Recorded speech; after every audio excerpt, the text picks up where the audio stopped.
Assalamualaikum warahmatullahi wabarakatuh. Waalaikumsalam warahmatullahi wabarakatuh. Halo Sobat Kelinci, ketemu lagi dengan saya Asep Hidayat di channel Saul Kelinci Nurlia ini.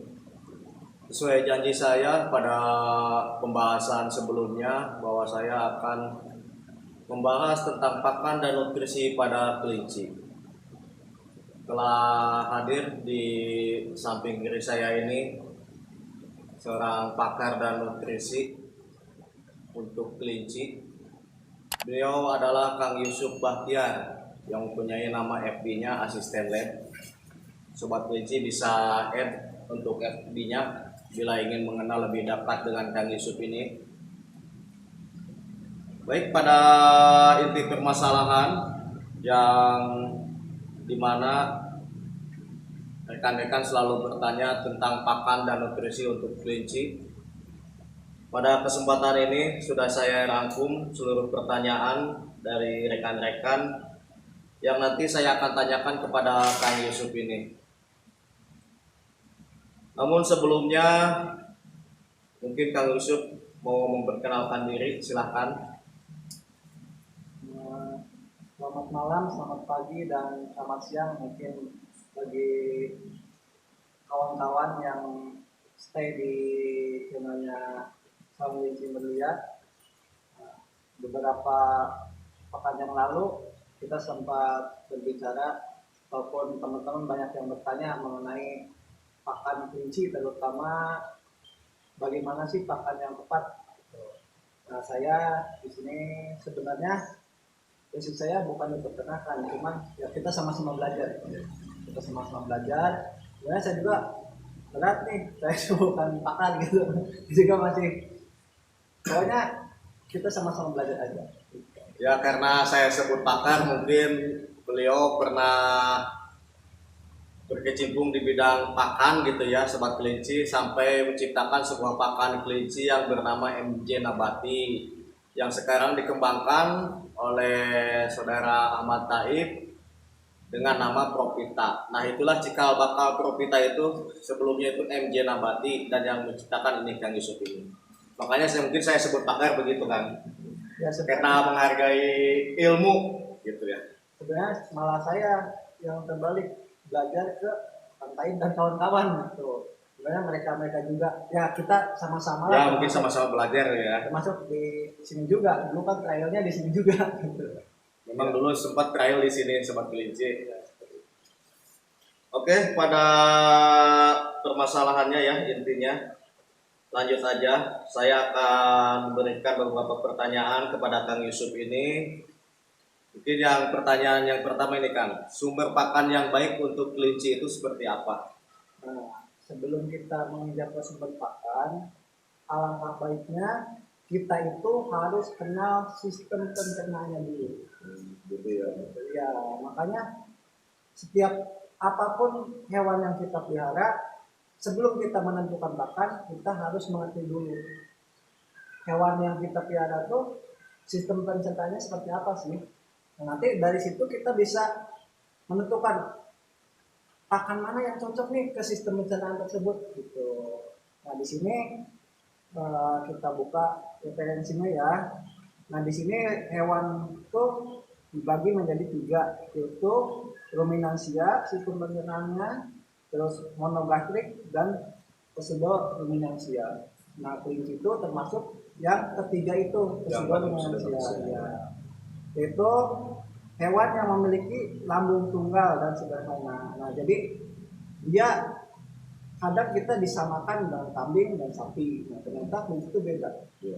Karena terlihat dari luar itu kelinci makannya rumput. Ya. Mungkin apa ya?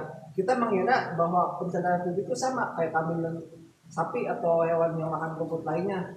Nah, ternyata di sini kelinci itu beda, bukan itu. Nah, di sini dia kelinci itu kadang kita suka lihat dia memakan kotoran lagi. Nah, itu ciri khasnya di situ. Ya. Jadi Betul, Kalau betul. hewan, Kadang betul kita melihat ya, kelinci makan kotorannya lagi baru mulai, wah ini kelinci jorok amat makan kotorannya lagi gitu kan. nah itu sebenarnya dia perlu bakteri buat membantu sistem cernanya karena dia nggak sekompleks ruminansia. Iya, Kalau ruminansia kan dia yang namanya mama biak. iya. Nah kalau ini dia sistem cernanya seperti itu, dia ada yang mirip di ruminansianya tapi enggak 100% seperti itu. Jadi dia juga butuh bakteri lagi untuk membantu pencernaannya tersebut seperti itu. Jadi persepsinya jangan disamakan seperti sapi dan kambing juga karena sistem cernanya udah ya mungkin teman-teman lebih tepatnya nanti baca aja referensinya banyak, tinggal ketik prosedur ruminansia seperti itu. Jadi mungkin kalau saya menjelaskan di sini mungkin terlalu panjang. Nah jadi pakan nutrisi yang cocok tuh sesuai dengan udah sesuai dengan karakteristik si sistem cernanya, kita bisa menentukan lah. Misalkan rumput juga kan beda-beda nih. Iya. Ada rumput apa? Ada rumput yang seratnya asam banyak, itu ada yang rumput yang kadar airnya lebih banyak. Nah, seperti itu pun kadang semua rumput tuh nggak bisa semua rumput dijadikan pakan seperti itu. Jadi Mungkin seperti model ilalang gitu ya. Ilalang Iya. kan nggak bisa untuk pakan kelinci gitu ya, Nah, tapi cocok untuk pakan sapi, untuk pakan kerbau gitu ya. masih bisa masuk gitu. Tapi kalau kelinci nggak bisa masuk. Iya. Makanya tolong persepsinya jangan disamakan karena sama-sama makan rumput, Iya. sistem cernanya kita samakan itu enggak, ternyata beda gitu. Iya. Makanya kenapa banyak dikasih makan rumput ini gini. Nah, itulah kita yang kita yang harus mengerti. Gitu. Jadi yang cocok itu yang sesuai dengan Sistem sistem cernanya. cernanya dan nutrisinya. Nah, kita itu tugas kita mencari. Jadi kalau bisa tiap pakan rumput, tapi kan enggak gitu. Iya. Seperti itu. Itu berarti yang nomor 1 itu ya jawabannya ya. Nah lanjut ke nomor 2, apakah pelet itu lebih baik daripada rumput untuk kelinci? Nah, dibilang baik dan tidaknya itu sebenarnya yang menentukan itu peternaknya. Baik untuk kita belum tentu baik untuk orang lain. Iya. Tapi kita punya referensi kebutuhan untuk kelinci nutrisinya tersebut. Jadi teman-teman bisa lah nanti di buku ini, contohnya buku ini nih, Rabbit Feeding and Nutrition. Yang ini bisa buat referensi. Di sini cukup lengkap, mulai dari vitamin yang dibutuhkannya, mulai dari protein yang dibutuhkannya, dan pokoknya segala nutrisi yang dibutuhkan kelinci itu udah ada di sini, termasuk hasil-hasil penelitian juga di sini udah ada dicantumin. Nah, jadi nanti kita tahu nih kelinci umur dari 0 bulan sampai 2 bulan ya biasanya. Iya. Itu kebutuhannya segimana sih? Kita cari pakan yang sesuai. Berarti itu kan umur segitu tahap starter kalau di ayam itu ya. Gitu, seperti itu.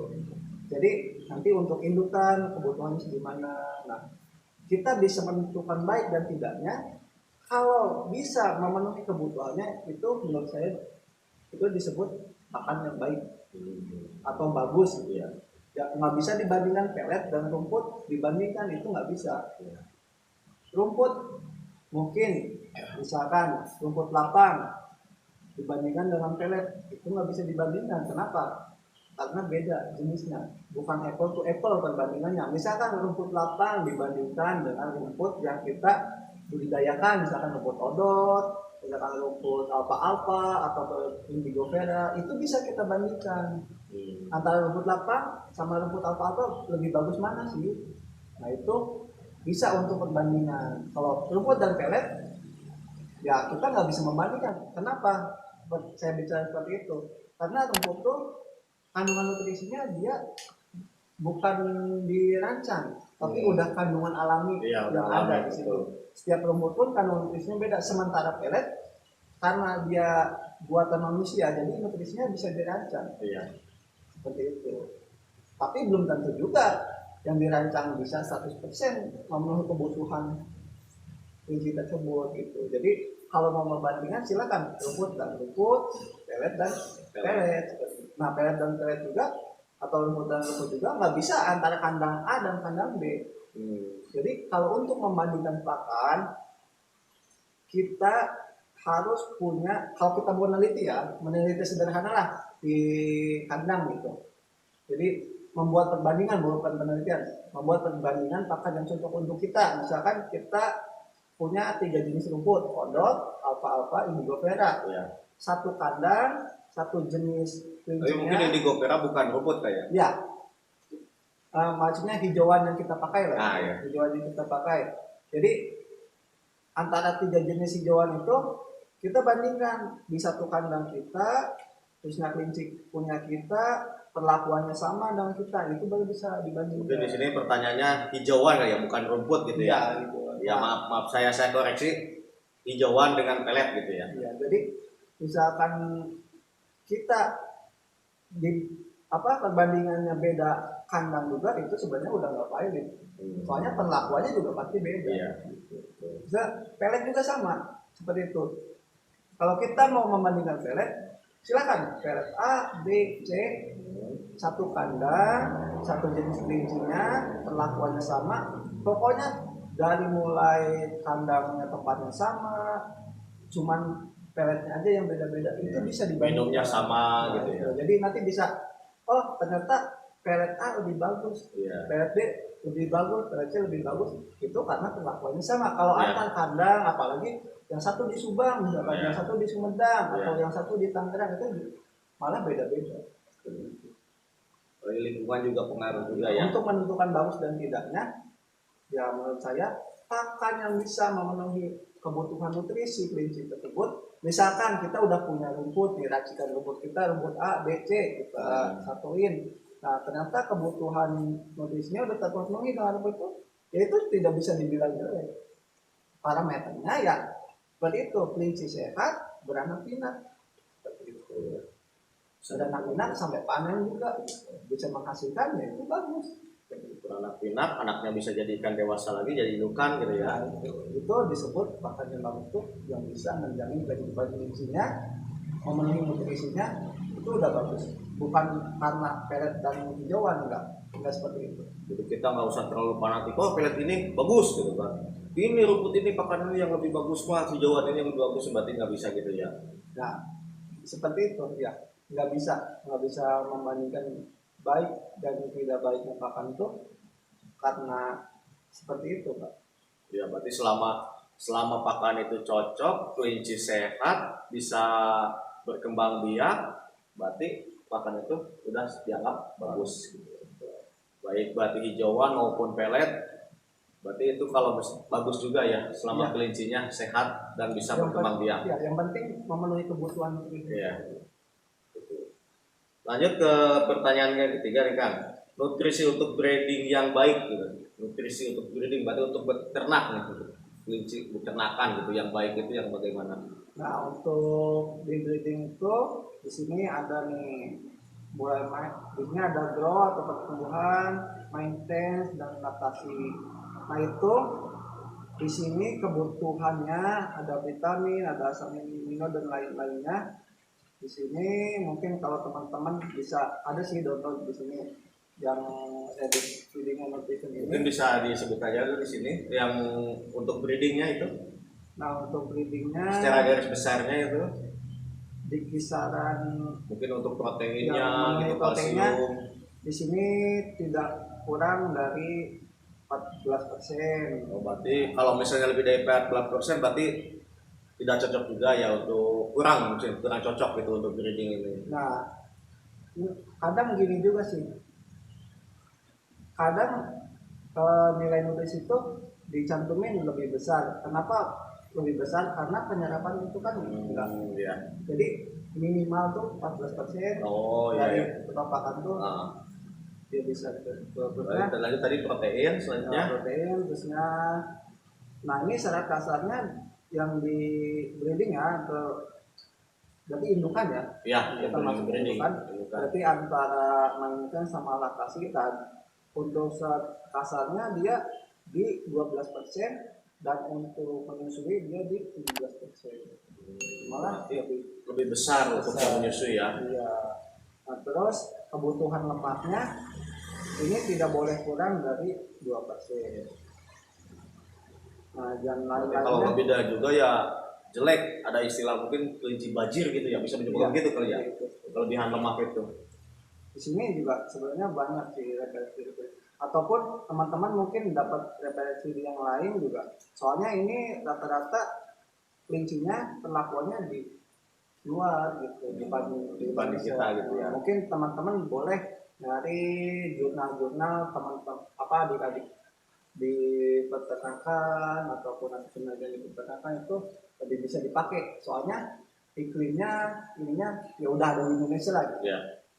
Soalnya di buku ini rata-rata penelitiannya yang di luar. Cuman, Tapi ya rata-rata di kita juga sih, pengalaman saya rata-rata memang segitu. Rata-rata segitu. Ya, pengalaman saya dalam breeding kelinci rata-rata untuk pakan yang baik untuk breeding itu ya memang yang disebutkan tadi itu.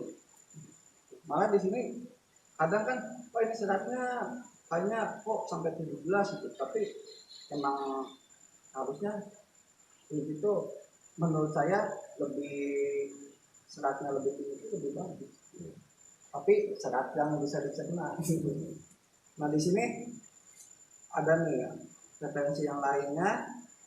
Di sini growing 4 sampai 12 minggu ini protein kasarnya di 15%. Yang menyusui 18%. Nah, untuk yang kita perawatan cukup 13%. Mungkin untuk yang model pet itu hobi kali gitu ya. Itu di 13%. Dan saat kasarnya yang umuran 4 sampai 12 minggu di sini 14%. Nah, ini satu buku tapi referensinya lain lagi nih. Di sini dia yang menyusui cuma 12% kebutuhan. Untuk proteinnya. Iya. Nah, untuk Berarti nggak jauh beda lah tadi 14 iya, kan. pokoknya sekitar segitu. Nggak jauh beda gitu. Apa cuma selisihnya 2% itu nggak terlalu terpaut jauh gitu. Iya. Dari Nah, referensi itu. mungkin nanti teman-teman kalau udah download bukunya ada downloadnya, bisa beli online, beli PDF-nya di halaman 298. Itu ada referensi buatnya, silakan dibaca lagi. Berarti itu yang tadi ya, nutrisi yang baik untuk yang breeding itu. Sekarang hitungan pakan itu murah atau mahal seperti apa? Nah, itu Mungkin ini untuk pelet gitu ya. nah ya bisa. Enggak, sebenarnya bukan untuk pelet aja. Rumput Oh, pun seperti ya. itu. Rumput mahal atau murah itu juga bisa dihitung. Iya, iya, iya. Jadi misalkan gini, kita rumput yang diparut dari lapang sama rumput yang kita budidayakan, lebih murah mana sih? Gitu. Ataupun tekniknya nanti, teknik pengolahannya. Ada yang parit tiap hari, Ya. ada yang dijadikan high, ada yang dijadikan apalagi banyak lah pengolahan rumput seperti itu. Nah itu ngaruh juga. Misalkan gini, kita budidaya rumput, misalkan alfa-alfa lah. Mungkin alfa-alfa jarang ya, odot misalkan. Iya. Odot. Ya udah ini odot. Ya, misalkan odot nih kita budidayakan. Setelah ini kita teknik mengaritnya kita dibikin hijau kering. Kalau Ya. kita high lah gitu. Ya. Kita kan bikin high odot. Itu kan dibanding kita ngarit tiap hari, kalau seperti itu menurut saya 1 minggu sekalipun itu bisa.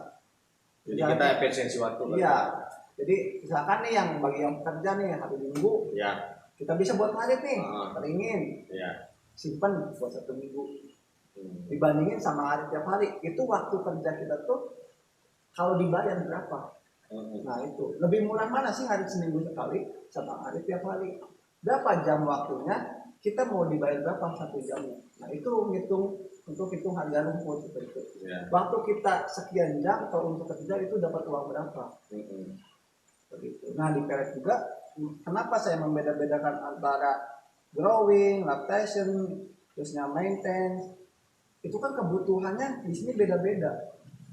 Misalkan yang laktasi butuh protein lebih tinggi, terusnya yang maintain biasa-biasa aja, Ya. lebih rendah. Nah sementara pakannya kita samain sama kebutuhan nutrisi yang sedang menyusui, otomatis harga pelelet lebih mahal karena Ya. proteinnya lebih tinggi. Betul betul. Kenapa bisa lebih murah? Ya karena kadar proteinnya lebih rendah. Ya. Sementara kebutuhannya nggak segitu. Makanya harusnya idealnya pakan murah dan mahal itu ngikutin kebutuhan. Kalau kita misalkan kebutuhan nutrisinya segitu, emang nih kalau misalkan pas menyusui emang kelihatannya agak mahal nih karena kandungan proteinnya juga agak tinggi yang Agak tinggi, dibutuhkan ya. gitu. Tapi dengan segitu si kelinci kita anaknya bagus-bagus misalkan, dibandingkan kita pengen menghemat tapi anakannya jadi pada jelek, kurang nutrisi, itu kan Nutrisi ya betul. nggak bisa disebut mahal juga menurut saya. Jadi kalau misalnya pakannya untuk kelinci ini terpenuhi nutrisinya gitu ya, Iya. otomatis dari kelincinya tersebut akan kelihatan indah lah gitu ya. Nah iya. Betul betul Jadi- betul. Kalau misalnya pakannya ya kita ngirit ya otomatis ya kelincinya apa adanya kali ya. Yang Jadi- dijual juga mungkin beda lah, orang yang kelihatan misalnya satu jenis misalnya lokal. Kadang kan ada nih kelinci yang diurus adanya gitu, meskipun kelinci lokal ya diurus dengan benar-benar, dia menghasilkan kelinci lokal yang wah kelihatannya indah gitu, cantik meskipun lokal ya, bersih gitu. Dari harga juga segi harga Nah, juga itu. bisa dibedakan gitu ya. Makanya nanti gini, kembali lagi ke nanti ke harga jual. Misalkan gini, kelinci sedang menyusui, kebutuhannya kan segitu. Nah kita dihemat nih sama kita, gitu kan. Nah ternyata si anakannya tuh misalkan kita beranak 5 lah. Nah karena kekurangan nutrisi, yang bagus itu cuma 3. Misalkan, Iya. yang 2 tuh nilai jualnya jadi jelek kan. Nah sementara kalau kebutuhan nutrisi induknya kita terpenuhi, yang 5 itu kemungkinan kan semuanya bagus. Iya. Jadi itu makanya kembali lagi, mahal dan tidak mahalnya tergantung kita kebutuhannya. Misalkan kita menghemat tapi kita nggak panen, itu kan mahal Iya, juga. mahal betul. Udah Malah lebih keluar- mahal. Iya, udah keluar biaya tapi nggak ada balik. Iya, malah lebih Kita mahal nggak itu. bisa ngejual. Betul betul betul. Sementara kita yang ada biaya tambahan tapi kita panen gitu. Ya. Iya betul betul betul, bisa dimengerti seperti itu. Jadi kita benar-benar ngirit malah nggak panen gitu kan. Nunggu lagi periode berikutnya. Nah, Wah, berapa kelamaan bulan itu? berapa bulan, iya betul. Misalkan kalau ngarit berapa jam, berapa Iya, karung gitu. iya. Kalau pelet berapa kilo. Betul betul. Lebih betul. mahal menurut saya. Nah, berarti ya udah tadi udah terjawab sobat kelinci. Sekarang untuk pertanyaan selanjutnya nih Kang. Cara membandingkan pakan dan memilih pakan terbaik. Nah, yang tadi itu yang sebelumnya kita bahas. Nah, Berarti itu kan jadi nggak bisa antar kandang, nggak bisa ini, harus di satu kandang kita pilih. Misalkan rumput nih, kita udah punya nih. Oh, biasanya katanya rumput ini bagus katanya. Nah, itu coba teman-teman nanti cari referensinya yang benar-benar bisa dipertanggungjawabkan. Bisa dari buku, banyak di toko-toko buku juga, terusnya bisa dari jurnal-jurnal, bisa dari skripsi ataupun bisa dari makalah. Banyak juga makalah-makalah yang memuat itu juga banyak, temanya seperti itu, pakan yang bagus. Nah misalkan ada nih yang udah kita sering nih 3 jenis rumput misalkan, atau 3 jenis hijauan, ya kita coba di kandang kita, tapi jangan semua populasi kita dikasih itu. Coba pilih beberapa, jadi jangan sampai nanti kalau gagal mati semua. Jangan kayak gitu. Jadi kalau mau coba pakan baru tuh minimal ya beberapa individu aja dulu. Kita pilih individu yang A dikasih hijauan A, individu B kasih hijauan B gitu. Nah kita bandingin yang bagus yang mana nih hasilnya. Ya silakan itu yang pilih. Pelet juga sama gitu. Oh pelet A, pelet B. Jadi individu A, individu B, peletnya beda-beda dalam satu kandang, dalam satu lingkungan. Nah seperti itu. Nanti oh ternyata perkembangannya lebih bagus ini nih. Kalau enggak ya kayak gini. Jadi per umur nih lepas sapi misalkan, dibikin kelompok-kelompok kayak gitu lagi. Ini pelet A, B, C. Oh ternyata lepas sapi lebih cocok pelet ini loh. Belum tentu nanti kedepannya cocok ke pelet itu. Misalkan pas jadi indukan, oh ternyata kenapa lebih cocok ini? Nah, karena kan nutrisi yang dibutuhkan beda. Iya, betul. Sementara yang saya tahu, nggak tahu ya, mungkin yang saya tahu di Indonesia tuh pelet itu indukan dari nol sampai jadi indukan lagi ya itu aja pelet. Ya mungkin bisa meratakan gitu. Kalau di kita irit lah, mungkin mengirit. Ya, mungkin nanti tugas-tugas kawan-kawan di peternakan ataupun yang berhubungan dengan yang berhubungan dengan kunci inilah yang ilmunya memadai. Nah, itu tugas-tugas. Memang kalau pakan produk luar itu ada tuh yang lumayan harganya mahal. Itu ada di situnya keterangannya buat baby gitu, berarti Iya. dia buat starter mungkin ya buat ini. Terus ada lagi yang buat adul, berarti itu yang buat dewasa. Ya, Kalau di kita kan produksi rata-rata ya dari starter, grower sampai finisher ya itu juga pakannya. Ya mungkin karena ngirit kali ya, apa gimana gitu? bukan sebenarnya karena kritik, karena bikin pakan tuh nggak gampang. Oh gitu ya. Perlu dana yang lumayan, perlu pemantauan atau ya kita juga diamati ya kayak dulu aja kita kan bikin pakan tuh oh ternyata seperti itu. Ayo terus itu coba bayang itu udah biaya berapa gitu kan. Makanya mungkin yang saya suka kadang gini loh kok teman-teman banyak nih di Indonesia tuh yang yang mencoba buat pakan. Nah tolonglah mereka tuh dihargai juga. Jangan yang A ngejelekin yang B, yang B ngejelekin yang A. Nah, itu juga nggak boleh gitu juga. Kalau emang kasih masukan silakan kasih masukan. Berarti kita juga ngebandingin pakan itu tadi nggak usah ke bawah isu kali ya. Nah itu seperti itu. Ini katanya pelet A lebih bagus, pelet B yang bagus, pelet C yang bagus. Itu kan baru katanya, gitu kan. Silakan. Berarti yang bagus itu coba sendiri dari beberapa macam pelet di kandang sendiri, gitu. Iya seperti itu. Itu datanya disebutnya valid, bisa untuk perbandingan. Jadi yang namanya apple to apple. Jangan nanti ribut-ribut ini. Saya mah cocok pakai rumput, nggak usah pakai pelet mahal. Ya belum tentu juga yang kayak gitu. Silakan aja. Yang udah bagus di kandang masing-masing, ya itu yang jalan. Seperti itu. Kalau udah cocok ya udah, nggak ada masalah gitu. Jangan udah cocok karena katanya pakai ini bagus tuh, dan akhirnya pas nyoba gagal. Blunder lagi ya. Nah itu. Iya memang banyak itu beberapa kasus sahabat ternak karena memang terbawa mungkin angin surga bisa dibilang gitu kalau terbawa isu gitu. Jadi udah cocok pakai pelet A karena ada ya gimana gitu. Ini pakai pelet ini yang lebih bagus mah tuh si A juga gitu.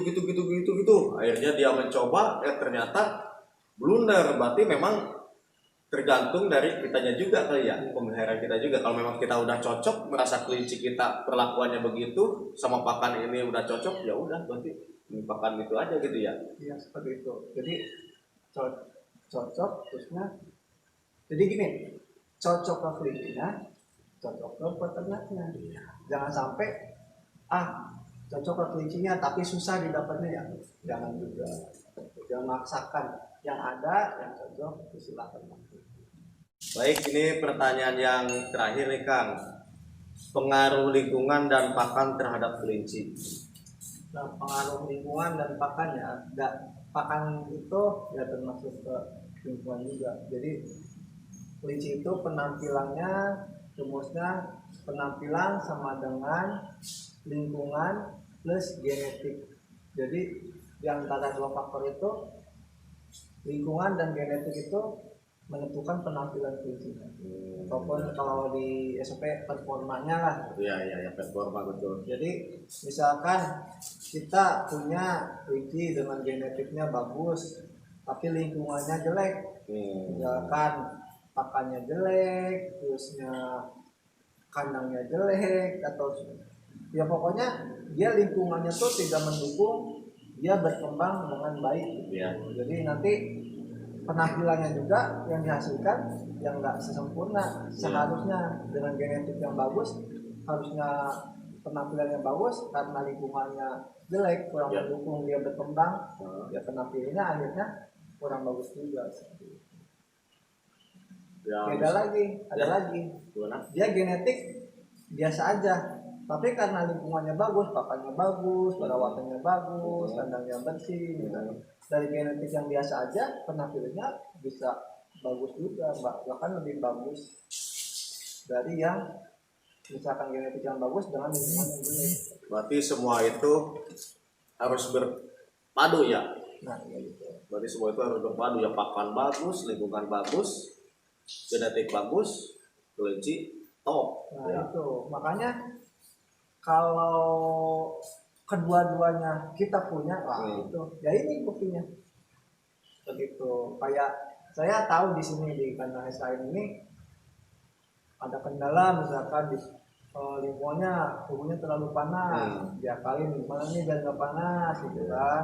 Nah, ternyata yang saya lihat gitu, Pak Asep juga memperhatikan kuncinya gitu. Oh, di mana pakan ada kekurangan di A, ya penuhi kebutuhannya, bisa lewat minum atau penambahan hijauan atau penambahan buah-buahan atau apapun yang bisa menunjang penampilan kucing tersebut. Berarti ada lingkungan A, B, dan C bisa terpengaruh terhadap kelinci. Misal lingkungan A, misal di daerah Subang, Sumedang gitu, sama di daerah model Jakarta, Tangerang bisa berbeda-beda ya. Ya pasti itu.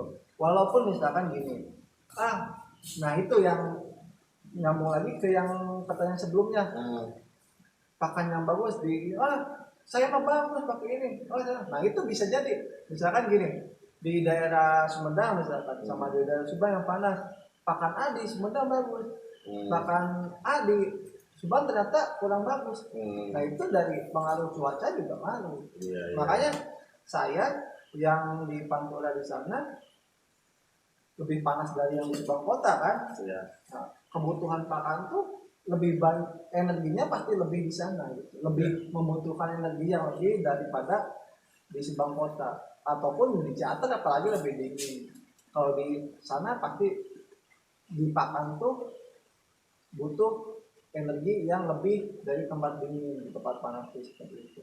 Makanya ya tugas saya ataupun tugas peternak yang lain, bagaimana nih cara memenuhi kebutuhan energi itu, kita suplai lewat minumnya gitu, ataupun penambahan dari kasih buah-buahan gitu, kasih madu mungkin bisa. Seperti itu. Jadi kalau ingin penampilan atau performa kelinci yang bagus, beberapa penunjangnya yaitu dari segi pakan, lingkungan, kandang, terutama genetik. Kita udah bagus perawatan, tapi genetiknya kita masih belum punya yang bagus, itu juga sebenarnya itu udah baik, cuman lebih bagus lagi kita punya fondasi yang bagus juga. Jadi totalitas bagusnya seperti itu. Jadi nanti jangan takut nggak laku atau jangan apa. Kalau kelinci bagus, misalkan bukan kelinci yang buat show juga, kalau penampilannya kelinci bersih nih, sehat, gemuk, kelinci lokal pun yang biasanya dijual misalkan 100.000 bisa jadi 300.000 karena penampilan kelincinya. Ya, karena orang tertarik kelihatan kelincinya, wah ini kelincinya bersih, gemuk, sehat gitu. Jadi sebenarnya buat teman-teman nih yang suka konten, harga kelinci ditawar murah itu. Pembeli juga sebenarnya kan melihat kelincinya juga, seperti itu. Kalau misalkan sekiranya harga segitu nggak masuk ya jangan jual aja udah. Kayak gitu nggak usah ngadu gimana gitu. Bilang aja, saya ngerawatnya keperluan perawatannya lumayan loh, ini gini, makanya saya nggak jual segitu. Kalau melihat kelincinya bagus, penampilannya bagus, itu perawatannya kayak gitu ya, dia juga menghargai nanti. Ya udahlah nggak apa-apa, saya beli segitu. Nah itu yang pertama begitu. Untuk pemula tuh coba cari ilmunya tuh jangan terbatas di media sosial, datang ke seminar. Kadang di media sosial menjelaskan gini, kadang yang dibayangkan hasil baca tuh sama kita datang ke kandang itu kadang berbeda. Oh ternyata harusnya kayak gini nih kandangnya, oh ternyata cara ngasih minumnya kayak gini, oh ternyata cara pakannya kayak gini. Jadi itu yang ditiru tuh, datanglah ke peternak yang udah sukses di daerah masing-masing gitu. Misalkan di Jawa ke siapa yang jadi referensi di sana yang udah bisa kita ambil ilmunya gitu. Oh misalkan di Subang seperti di SKM bisa salah satu jadi referensi, ataupun di teman-teman yang di Subang yang lain juga udah banyak yang udah maju lah gitu ya, udah bisa berkembang biak di sini bisa. Alhamdulillah sekarang Subang udah mulai maju di perkelincian, banyak pak peternak yang udah terjun di perkelincian. Nah itu jadi untuk para sahabat kelinci mengenai pakan dan nutrisi, rumusnya cuman yang saya bagikan cuma satu, cocok ke kelincinya, cocok ke peternaknya, tapi berdasarkan referensi yang jelas gitu. Jangan katanya coba cari di buku, cari di jurnal, cari di ya banyaklah makalah-makalah yang memang dikeluarkan dari misalkan dinas peternakan gitu. Itu malah lebih. Saya pernah dapat pedoman pemeliharaan pedoman pemlebitan kelinci yang baik, itu ada, itu dari dinas peternakan ngeluarin. Oh ternyata ini bagus isinya, bahkan sampai cara bikin pondasi, terusnya cara buat ngerekap hasil ternak kita itu udah ada, sampai belangko kosongnya pun udah ada, kita tinggal print itu ada. Silahkan cari, banyak kok referensi. Jadi jangan terbatas di media sosial aja. Kadang kita sampai berantem kasih kata sini saya yang benar, kata sini nggak bisa kayak gitu. Nggak bisa kayak gitu ya. Ya harus diskusi, kita diskusikan, apalagi coba tanya. Saya juga sama, masih bertanya ke sini. Mungkin teori saya ada yang salah. Misalnya kan saya baca misalkan dari ini, oh kadang gini Kang itu nggak bisa kan kalau di Indonesia, kadang itu gini, oh iya. Jadi ini nggak bisa diaplikasikan ya. Nah, kadang yang dari buku ataupun dari jurnal dulu kayak gitu. Kadang yang ada yang nggak bisa diaplikasikan di kita. Jadi jangan sampai gini. Mungkin emang dia udah dapat nih formula misalkan ataupun pakan yang bagus, tapi membuat dia susah. Buat apa gitu?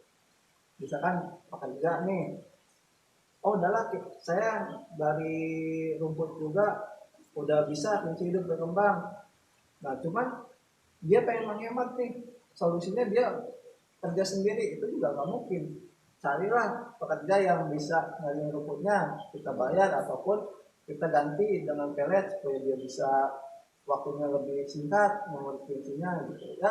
Itu masing-masing cari solusi lah, problemnya dicari Pintar-pintar kita ya. Seperti itu. Makanya cocok di kelincinya, cocok di peternaknya. Kalau bikin susah ke kitanya juga buat apa gitu. Jadi intinya untuk pakan dan nutrisi untuk kelinci ini cocok untuk kelincinya, cocok juga untuk peternaknya. Itu bagus dan tidaknya itu ya seperti tadi cara membandingkannya, seperti yang sudah diulas di pertanyaan-pertanyaan sebelumnya. Oke, begitu ya. Ya.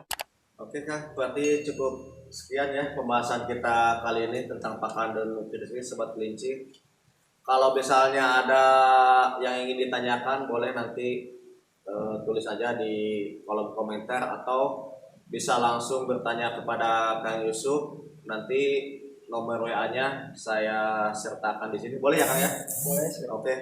Boleh nih sobat kelinci, nanti tinggal dilihat aja di bawah ini nomor WA-nya. Silakan nanti dicatat kalau ada misalnya ada yang ingin ditanyakan tentang pakan dan nutrisi yang bagus untuk kelinci, bisa langsung ditanyakan. Yang tidak di sini tidak dibahas ya, nanti bisa langsung ditanyakan aja kepada Kang Yusuf ini. Oke sobat kelinci, demikian pembahasan kita kali ini, semoga bermanfaat buat sobat-sobat kelinci semua dalam breeding kelincinya agar semakin semangat. Akhir kata, wabillahi taufiq wal hidayah. Wassalamualaikum warahmatullahi wabarakatuh. Tetap semangat beternak kelinci.